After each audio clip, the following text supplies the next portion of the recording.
একবার দুইবার নয়, টানা তিনবার। 2022 বিশ্বকাপ, 2024 কোপা আমেরিকা, 2026 বিশ্বকাপ, প্রতিটা বড় টুর্নামেন্টে পেনাল্টিতে গিয়েই থমকেছে ব্রাজিলের স্বপ্ন।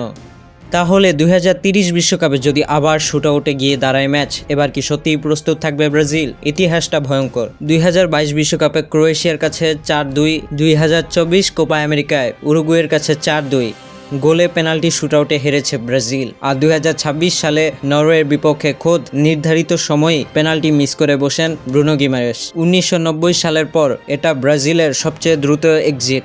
আনচেলত্তির পরিকল্পনা 3 স্তরে। প্রথমত পরিসংখ্যান। নরওয়ে ম্যাচে ভিনিসিয়াসকে পেনাল্টি না দিয়ে ব্রুনো গিমারেসকে তিনি বেছে নেন পরিসংখ্যান হিসাব করে, কিন্তু ব্রুনো গিমারেস তাকে হতাশ করেন। দ্বিতীয়ত মানসিকতা পড়া। রিয়াল মাদ্রিদে এন্ড্রিক না রুডিগার, এই সিদ্ধান্ত তিনি নিয়েছিলেন শুধু খেলোয়াড়দের অবস্থা দেখে। তরুণ এস্তেভাওকে চাপ থেকে বাঁচাতে তিনি ব্রাজিলে একটি ম্যাচে পেনাল্টি দেন লুকাস পাকেতাকে।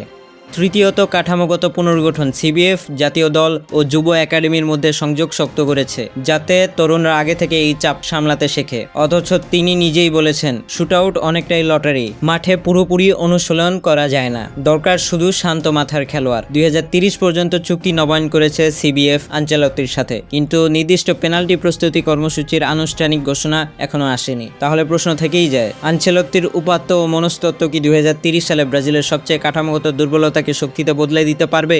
কমেন্টে আপনার মতামত জানান।